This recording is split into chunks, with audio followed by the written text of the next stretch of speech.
Greetings, Auto Subs, VideoJames, and today we're going to be doing a review of the Marvel Legends series Invincible Iron Man. I forget what mark it is, but the Iron Man suit that comes with the Black Panther figures that was introduced in that wave. So, if you don't know, Marvel Legends is basically just a Marvel series of collectibles. It's basically just a Marvel series of collectibles that introduce good figures, bad figures, whatever. And sometimes they introduce extremely good figures, or sometimes they introduce extremely bad figures. And this was a figure that I actually saw a while ago when it came out, and I actually really wanted this because this figure just looked absolutely amazing. So I figured, okay, I kind of have to get this. And then I saw it today when I went to go pick up the Pokemon codes. So I figured, you know what, I got enough money to buy that. I might as well, since I wanted it for a while. But anyway, I absolutely love this figure. I really do like the detailing of it. Just from looking at the box, I really like the detailing of it. I like the color scheme that they used. I like how it's got all these separate parts. When we look at the box, we see we got all this stuff up in the front. We got Tony Stark's head. We got the suit. We got these little fists over here. We got these kind of repulsor beams. And we got the giant kin. And then we see on the side, we actually have a picture of the Iron Man suit in action. And then on the back, we see the figure in actual pose mode, and we see it's got a little bit of text at the top, and the top of the text says, "Technological upgrades and weapons help bring Iron Man order to any battle," or help Iron Man bring order to any battle.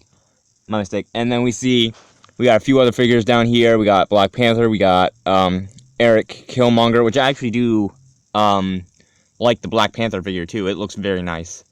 And then we got Nakia. I always want to say Kayana when I say that name, and I tried to say it this time, but I couldn't stop myself. And then we have Black Bolt, and we have Submariner. And then on the side, we just have another shot of Iron Man in action. On top, we just got that kind of Iron Man logo, not other much. Then on the bottom, just a bunch of readings. And then here we see the figure completely out of the box and unpackaged. So I actually swapped around the hands because when it came in the box, it actually had a fist and a regular hand attached to it. So I actually swapped it out so you can have both fists on it. But this is a really nice figure. It is actually part of the marks after Iron Man 3 and Age of Ultron, where Tony actually started to incorporate the Extremis idea into his actual armor design. So it's like he can kind of just pull the armor out of his clothing instead of his skin, because we all know the Extremis, their skin was basically heat involved, that they can basically heat up to the heat of a supernova. But this figure is actually a good size. When we look at it, it does actually stand at about 7 1/4 of an inch, and it is actually very nice. So, looking at this, you can see the paint job is actually very nice. There is a bit of paint scuffing up on the shoulder already from the box, so I really kind of dislike that. But overall, the figure painting does look really nice. I like how they have that kind of glitter in it. I don't know if you can really see that on screen, but they have like this little glitter in it that they used to use for some of the figures, that some of the figures, when they would paint them, they would have like this little glittery thing that you could see in the paint. And sometimes some figures would have that, some wouldn't have that, but you can just kind of swap it out around.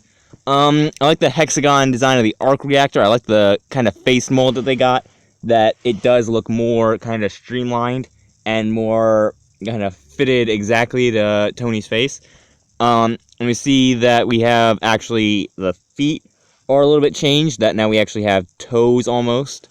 And we see in the back, we got those little back muscles and the spine muscles that we always see in the Iron Man figures, which I really like, just because that was a really kind of neat design to me when I saw the first Iron Man movie and I saw like he had that spine thing going down his back, because that actually seemed like a really detailed thing to me, because whenever you see like the big robot things and you see like the big suits, they don't really look like actual suits, they look just more like giant robots. But the Iron Man suit actually looked more humanistic than it did kind of robot. And then we see up on the front also we have some little bit of rib cages going on that we see. We got this kind of rib plating here that it kind of separates 3 times. And I do actually like that as well. Now when it comes to the hands, you can articulate them very well. You can move the arm like this, you can move it up, down. This fist you can move out, you can move it out like that, and you can move it in like that, or you can move it just inwards a little bit. This fist doesn't really go out that much, I don't know why. Oh, wait, there it goes. I guess it just had to be at a specific angle. But this fit really is kind of dependent on angle.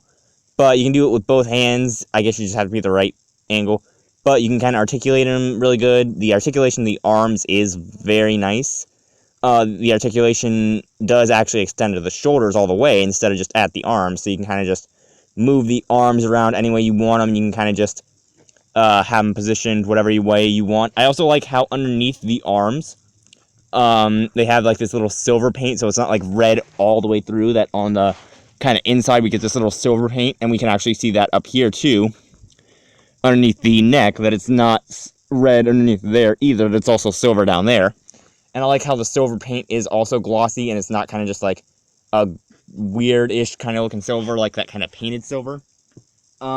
You can also articulate the legs very well. You can kind of get the legs to do a great deal of stuff. You can get the knee to bend like that. You can actually rotate the foot a small bit. You can make the foot go up and down. It's a little hard to do sometimes, so I don't really want to do it right now. You can actually move it inward or outward to kind of give it that little stance. Like if you're positioning it, you can kind of just angle the feet in some direction. And then you can also basically articulate the head very well. You can make it look up, you can make it look down, but you can't really do that when it's looking side to side. That if it's looking side to side, you kind of have to just deal with the position that it's in, because it doesn't really want to position any other way. Is the amount of opportunity for change that they actually introduced it. So one of the big things that they actually put on this figure is you can actually pop the head off. Alright, it took me a minute. But you can see you can kind of just pop the helmet off, and there'd be that little ball joint. And then you can actually just take the Tony Stark head, and you can just pop that right on. He should be able to pop it on. Stark wearing the Iron Man suit instead of it just being an Iron Man suit. And I really like the detail that they put on this Tony Stark. I like the facial detail that they put in, and I like the kind of hair detail that if we look at the top, we can actually see like individual hairlines and all that, and we can actually see from the front that we got individual points where the hair kind of branches out. But when we're looking at the face, we can see that the eyes are actually very detailed, that there's actually like little bags under the eyes, kind of showing that the age hasn't really done much for Stark. And you see little kind of things around the nose where it kind of branches off.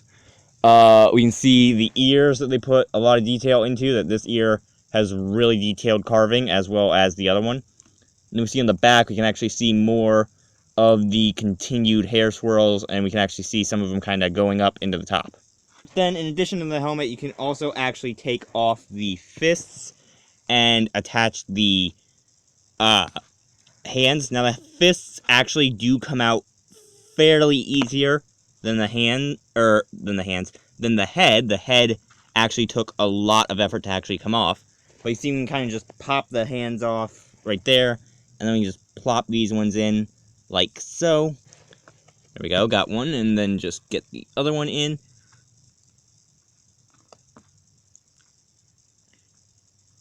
And then you can see we kind of just have the hands in.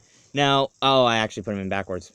But then we see we can actually put the hands on, and one of the good things about these hands is not only can you articulate them just like the fists, that you can kind of rotate them, you can kind of do the articulation up and down if you want to, but they also have little holes in the bottom where you can attach these little like repulsor ray things. And I like how you can't really see it on camera, but I like how in these ones there's a little bit of sparkle in them as well, because they made usually when they make these, they either make them one of two ways. They make them with the sparkles, or they make them without the sparkles. And typically the ones without the sparkles tend to be a lot darker, but ones with the sparkles are actually a lot brighter. And I like that because it kind of gives that feeling of energy to it, and sometimes it does also give it kind of an icy feeling for when they're trying to make it seem like ice. So what we can do is we got these little pegs in the hands that we can kind of just stick this in. We can put one in here. We can put the other one in here. And then you can have your Iron Man posing as if he were flying, or if he were fighting somebody. Like you can just have him shooting out at somebody with the repulsor rays. Then you can just be like that and just be taking somebody down. Or you can also have him positioned as if he were flying. And then we also get this big cannon with the set of this armor. Now, the idea behind this armor was that he was typically able to, since it wasn't like something that he had already made, it was something he was just pulling out of his clothes and his skin, that he could actually make it into whatever he wanted or whatever the battle called for. So what we can do is you can actually take the and then we actually have the cannon on the arm as well. Now you can also stick the repulsor thing into the cannon as well. So you just have it in the cannon and it can be like that. And you just have the cannon actually firing the repulsor instead of the hand. Looking at this figure next to my Bumblebee Evolution 3-pack 2016 concept Bumblebee, you can see it's actually a quite bit taller. It's actually a good deal taller than this Bumblebee, which honestly surprises me because, well, I guess it doesn't surprise me because the Transformers figures are kind of scaled down, and typically the taller figures in the movies and all that are usually about the size of a regular figure or bigger. Plus, Bumblebee was always kind of meant to be small, so makes sense. But you can see he actually stands a good deal taller than Bumblebee. I would say actually two of Tony Stark's heads at the top of Bumblebee. Have him next to the Voyager class Grimlock, so we see he just gets absolutely outclassed. That he just is dwarfed compared to Grimlock. And actually, he does hold quite a candle to Grimlock, I have to say.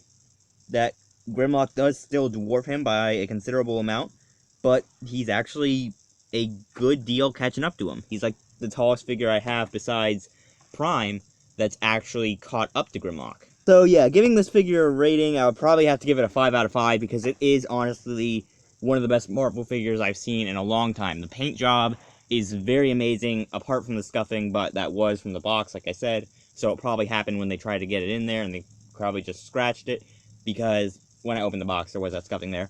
But the paint detailing is really nice. I like the paints that they chose to use. I really do. I like the customizability that they have with this, that you can actually take apart and put it back together almost, so you can kind of put hands on, you can put fists on, you can put a cannon on, you can make it between Iron Man and Tony. You can basically just customize this figure so many different ways. You can articulate it a lot, that the articulation of this figure is really nice, and I really just overall love this figure. So I would definitely give this a 5 out of 5. But anyway, I'm probably going to leave this review here. Again, this figure is absolutely amazing. I can't really give it enough praise. The sculpting was amazing in basically every detail. The cannon was really nice. I do wish they kind of put a little more paint into the cannon, but since most of the Iron Man suit is either red or gold, and I don't really see anywhere they could have put gold on here, I kind of get the choice they made. I do, again, really like the sculpting. The paint job is very nice. I like how they chose to go for the sparkle paint with the red. And I do like the design of the arc reactor chamber. That's actually that little hexagon pattern instead of the traditional circle.